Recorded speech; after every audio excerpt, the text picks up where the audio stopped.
오늘 하나님의 말씀 보겠습니다. 하나님의 말씀은 사도행전 27장 22절에서 26절까지 말씀입니다. 사도행전 27장 22절에서 26절까지 말씀.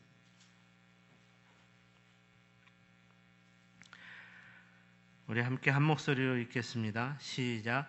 내가 너희를 권하노니 이제는 안심하라. 너희 중 아무도 생명에는 아무런 손상이 없겠고 오직 배뿐이리라.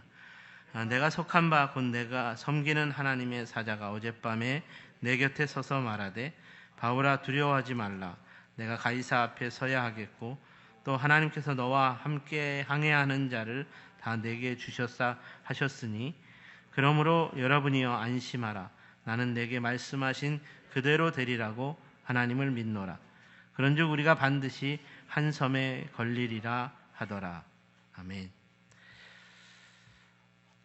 오늘은 의인 한 사람이 필요합니다 라는 제목으로 말씀의 은혜를 함께 나누겠습니다. 기업의 오너는 항상 기업을 대표하는 자로서의 책임감이 있습니다.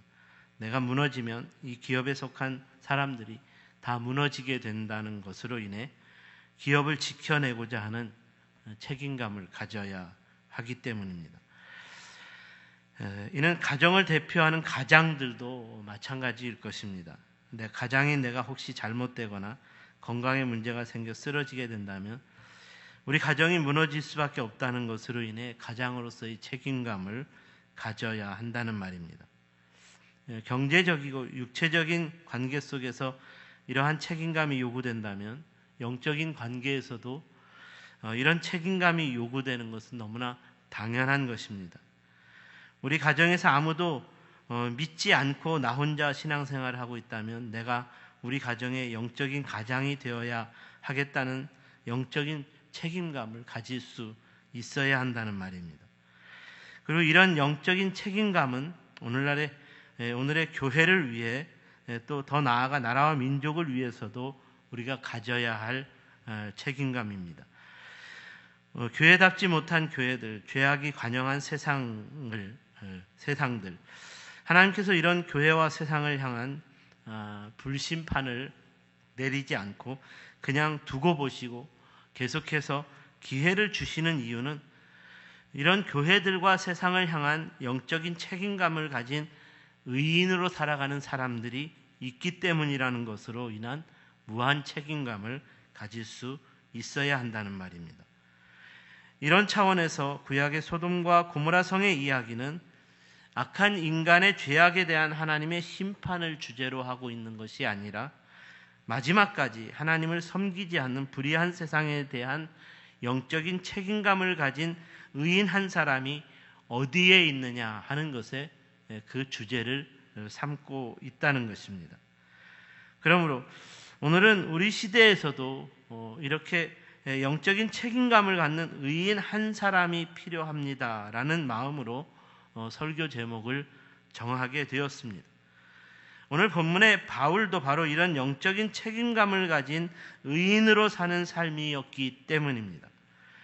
바울은 비록 죄수의 신분으로 호송을 당하게 되는 환난 가운데 있는 삶이었지만 온 세상 모든 사람들이 구원자이신 예수님을 믿음으로써 구원받는 하나님의 자녀가 되어야 한다는 하나님 나라 역사를 위한 영적인 책임감을 가진 의인이었습니다. 바울이 이런 사명을 위해 로마로 항해하는 로마로 나아가는 큰 배에 오르게 되었고 이 배가 큰 풍랑을 만나게 되었습니다. 당시에 바울과 함께 배에 승선한 사람들의 숫자는 276명입니다.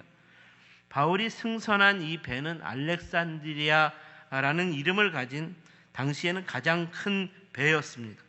하지만 아무리 큰 배였을지라도 유라굴로라고 하는 광풍 앞에서는 이 배는 풍전등화와 같은 신세가 되고 말았습니다.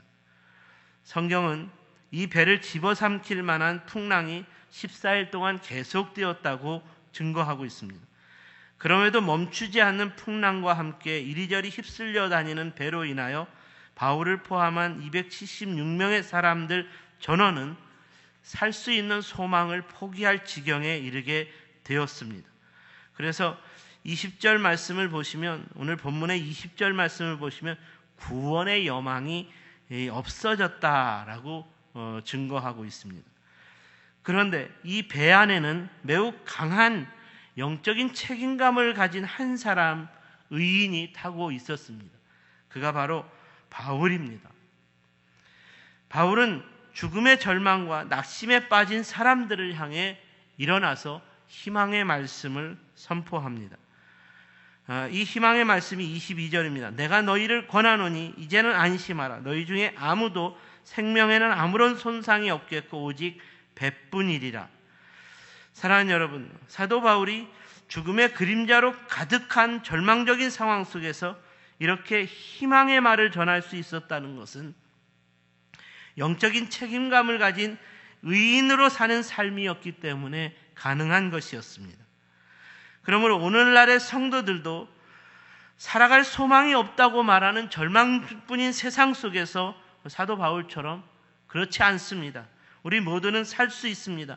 우리 중에 아무도 죽지 않을 것입니다. 이렇게 살 소망을 불어넣어 줄 수 있는 영적인 책임감을 갖는 한 사람의 의인으로서의 삶을 살아갈 수 있어야 하겠습니다. 그렇다면 우리가 어떻게 하면 이런 의인으로 살 수 있을까요?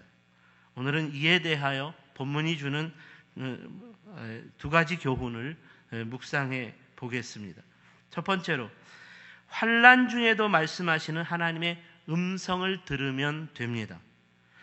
이에 대하여 오늘 본문 23절과 24절 보시면, 내가 속한 바 곧 내가 섬기는 하나님의 사자가 어젯밤에 내 곁에 서서 말하되 바울아 두려워하지 말라. 내가 가이사 앞에 서야 하겠고 또 하나님께서 너와 함께 항해하는 자들을 다 내게 주셨다. 이 말씀은 풍랑 중에 있는 바울에게 하나님께서 천사를 통해 찾아오셨고 말씀하신 하나님의 음성을 듣게 하셨다는 말입니다. 그렇다면 바울에게 말씀하신 하나님의 음성은 구체적으로 어떤 내용이었을까요?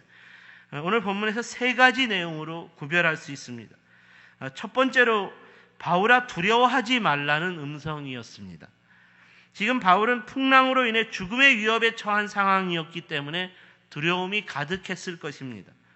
이로 인해 주님께서 먼저 바울에게 바울아 두려워하지 말라는 위로의 음성을 듣게 하셨다는 말입니다. 사랑하는 여러분, 저와 여러분의 인생 가운데에서도 우리 인생 가운데 불어닥친 환난으로 인해 두려운 마음이 들 때가 있습니다. 아니, 어쩌면 지금 그 두려운 마음이 우리를 사로잡고 있는지 모르겠습니다. 그렇다면 이런 환난 속에서 우리 주님께서 두려워하지 말라고 위로하시는 음성을 우리도 사모하고 들을 수 있어야 하는 줄로 믿습니다. 두 번째로, 바울이 듣게 된 하나님의 음성은 반드시 로마에 가게 될 것이라는 바울의 사역 비전에 대한 확신이었습니다. 내가 반드시 가이사 앞에 서게 될 것이다.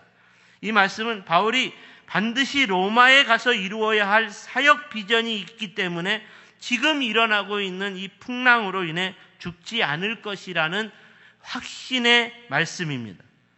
마지막 세 번째로, 바울이 듣게 된 하나님의 음성은 하나님께서 너와 함께 항해하는 자들을 다 내게 주셨다.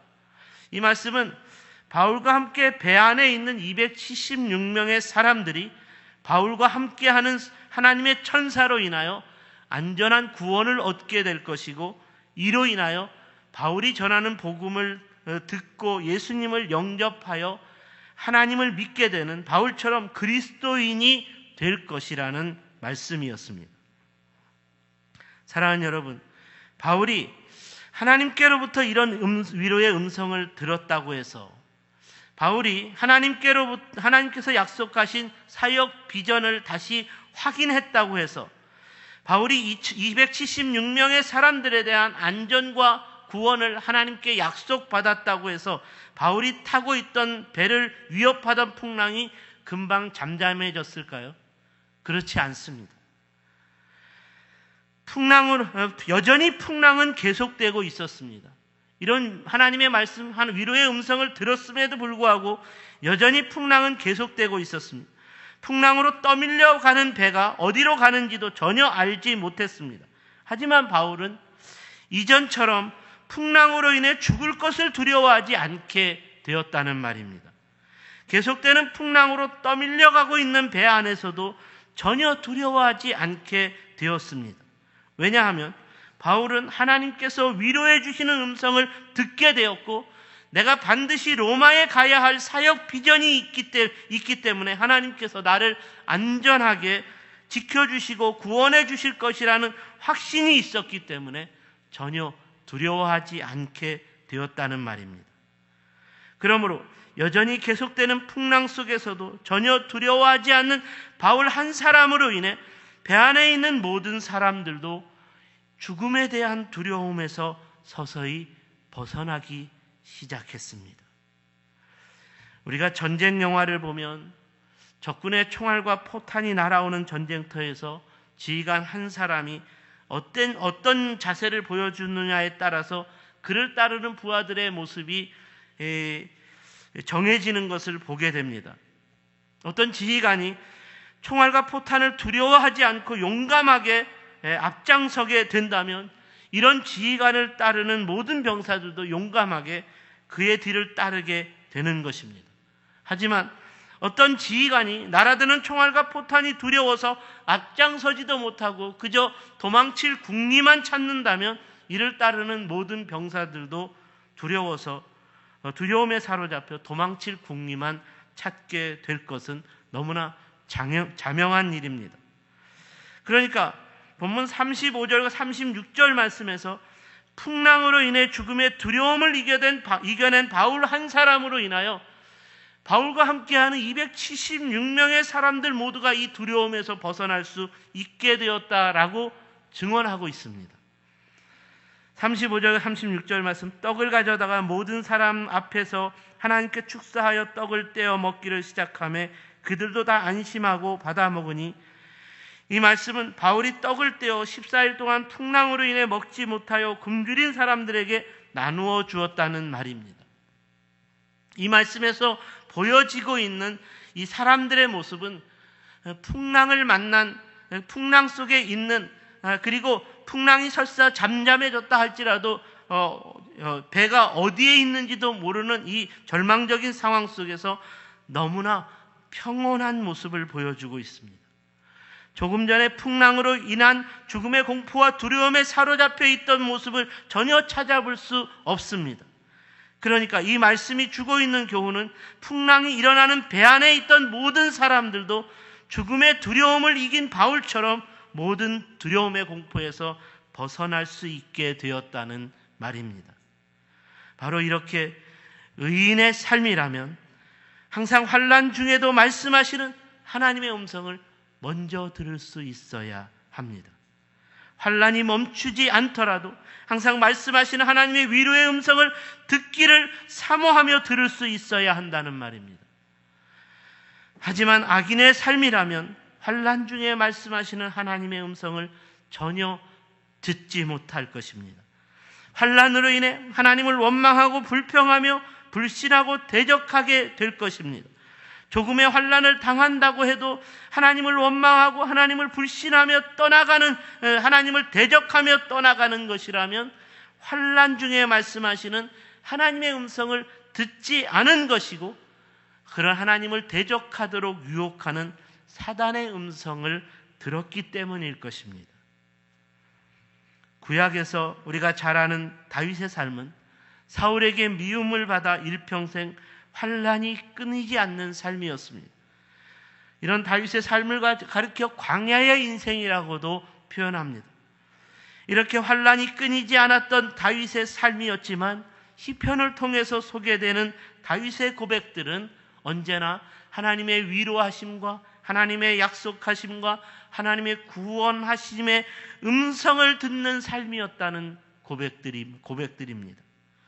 그리고 또한 다윗의 삶은 환난 중에 자신의 죄에 대하여 책망하고 저주하시는 하나님의 음성까지도 듣기를 사모했고, 이로 인해 속히 죄를 깨닫고 회개하여 돌이키는 삶이었습니다.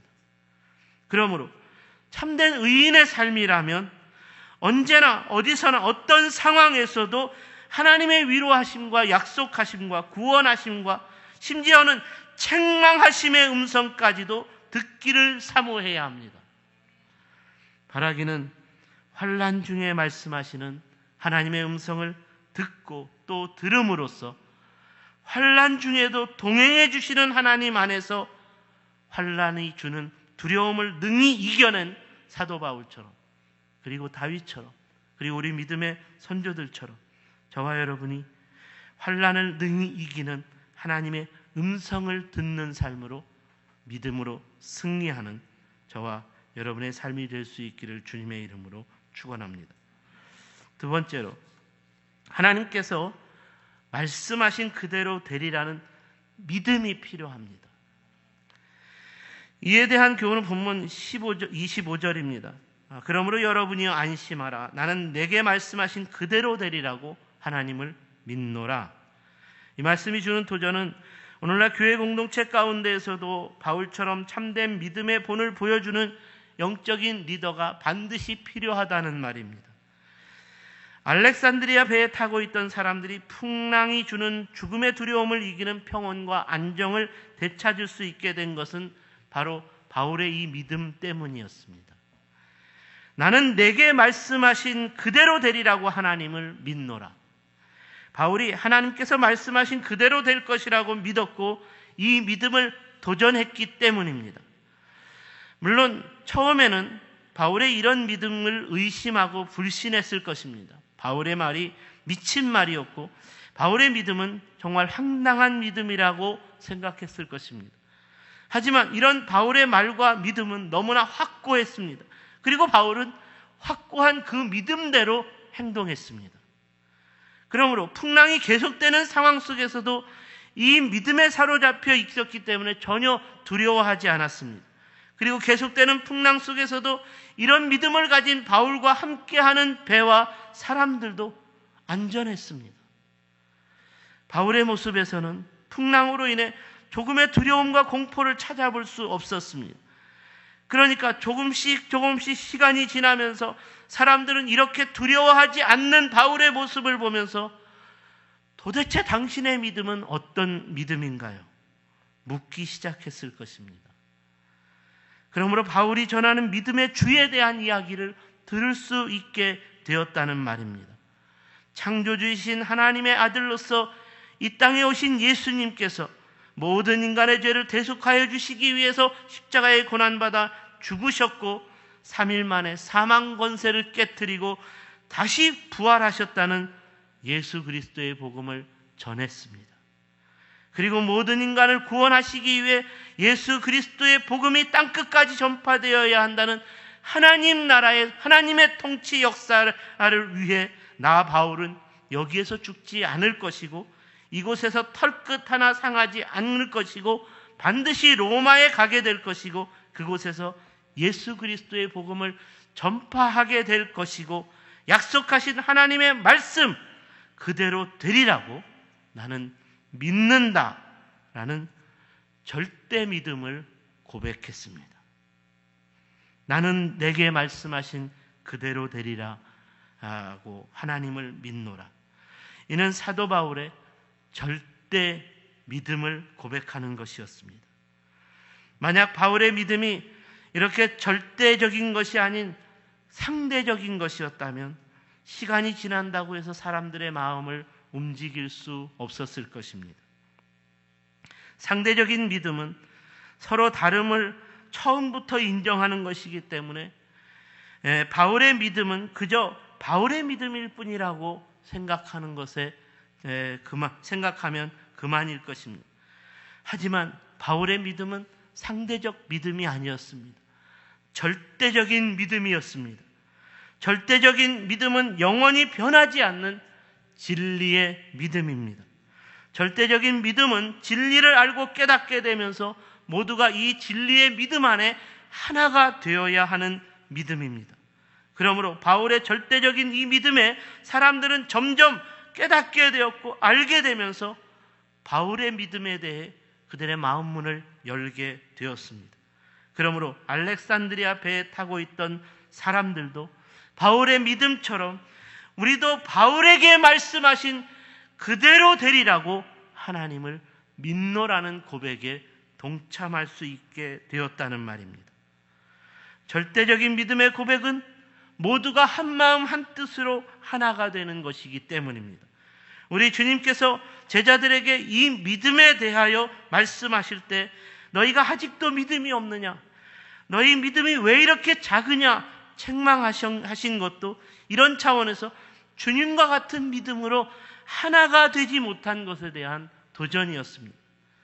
만약 주님이 자신과 서로 다른 믿음을 갖는 것을 그냥 용납해주고 인정해주는 것이라면 자신을 팔아버림으로써 주님에 대한 믿음을 완전히 저버린 가룟 유다의 행동도 용서받아야 했을 것입니다. 안타깝게도 가룟 유다는 용서받지 못했습니다. 사랑하는 여러분, 오늘 여러분의 믿음은 어떤 믿음입니까? 바울처럼 나는 내게 말씀하신 그대로 되리라고 하나님을 믿노라는 이 절대 믿음의 고백입니까? 제가 안타깝게 생각되는 것은 오늘날 교회들이 이런 절대 믿음으로 하나가 되지 못하고 있다는 생각이 들기 때문입니다. 분명히 우리 믿음의 주인은 예수님 한 분이신데 그분 안에서 서로 다른 믿음이 있을 수 있고 서로 다른 믿음의 가치가 있을 수 있기 때문에 이를 인정해 줄 수 있어야 한다고 말합니다. 그러므로 동성애 문제와 간통과 낙태와 같은 문제들 앞에서 서로 다른 믿음과 그의 가치를 주장한다는 말입니다. 이런 문제들에 대하여 시대가 흘렀는데 과거의 절대 믿음과 그 절대 가치를 주장하는 것은 구시대적인 신앙이라고 말합니다. 사랑하는 여러분, 이는 대단히 잘못된 믿음의 진보입니다. 사랑하는 여러분, 속지 마십시오. 예수 믿음은 절대 믿음으로서 과거와 현재와 미래나 영원토록 동일한 것이어야 합니다. 시대가 변했으니까 예수 믿음도 변해야 한다고. 21세기를 살아가고 있으니까 예수 믿음과 그 가치도 달라져야 한다고요. 그래서 예수 이름으로 하나가 될 수 없는 다른 믿음과 다른 가치를 말할 수 있고 받아들여야 한다는 것이라면 이는 믿음이 변질된 것입니다. 상대적 믿음에 속한 것입니다. 우리 주님께 속한 절대 믿음이 아니라는 말입니다. 형제들아, 너희는 함께 나를 본받으라. 이는 바울이 고린도 교회를 향해 자신의 믿음에 대해 본받을 것을 도전하는 말씀입니다. 바울은 고린도 교회를 향해 감히 자신의 믿음을 본받으라고 말합니다. 바울이 이렇게 말할 수 있었던 것은 바울의 믿음이야말로 주님을 온전히 본받은 믿음이었기 때문입니다. 즉 바울의 믿음과 주님의 믿음이 동일한 믿음이었다는 말입니다. 그러므로 지난 2000년 기독교 역사는 얼마나 주님과 동일한 믿음을 본받는 역사였느냐에 따라서 부흥이 결정되었습니다. 2000년 기독교 역사에서 주님과 동일한 믿음에서 조금이라도 벗어나기 시작한다면 그것이야말로 타락한 교회 시대였다고 말할 수 있는 것입니다. 다시 한번 분명히 말씀드립니다. 교회는 오직 예수 믿음 안에서 하나가 되어야 합니다. 복음에는 하나님의 의가 나타나서 믿음으로 믿음에 이르게 하나니 기록된 바 오직 의인은 믿음으로 말미암아 살리라. 복음에는 하나님의 의가 나타나서 믿음으로 믿음에 이른다고 했습니다. 믿음으로 믿음에 이른다는 것은 절대로 변질되지 않는 절대 믿음의 역사를 계승하는 것으로서 계속되어야 하는 믿음의 역사를 말하는 것입니다. 그리고 오직 의인은 믿음으로 말미암아 산다는 말씀에서도 의인은 다른 믿음을 인정하는 것이 아닌 동일한 믿음으로 살아내야 한다는 절대 믿음으로 하나 될 것을 도전하는 것입니다. 그러므로 창세기의 아브라함부터 시작된 절대 믿음의 역사는 오늘날의 교회 시대에 이르기까지 변질되지 않고 하나 되는 동일한 믿음으로 계승되었을 때 성령 하나님께서 동행하셨고 이로 인하여 강력한 믿음의 역사가 일어나게 되었다는 것을 믿으시기 바랍니다. 나는 내게 말씀하신 그대로 되리라고 하나님을 믿노라. 이는 바울이 절대 믿음을 고백하고 있는 것입니다. 그러므로 이렇게 바울의 절대 믿음에 동참하게 된 모든 사람들마다 구원을 얻게 되는 부흥이 일어나게 되었습니다.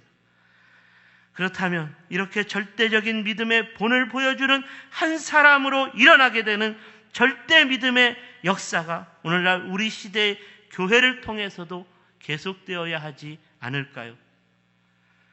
오늘날에도 절대 믿음을 가진 한 사람의 의인이 필요합니다. 그러므로 절대 믿음을 가진 한 사람 바울과 하나가 됨으로써 일어나는 부흥의 역사처럼 오늘날에도 이 믿음으로 하나가 되는 것으로서 성령 하나님께서 강력하게 일하시는 교회의 부흥의 역사가 저와 여러분의 샘교회를 통해서도 일어날 수 있게 되기를 주님의 이름으로 축원합니다. 기도하겠습니다.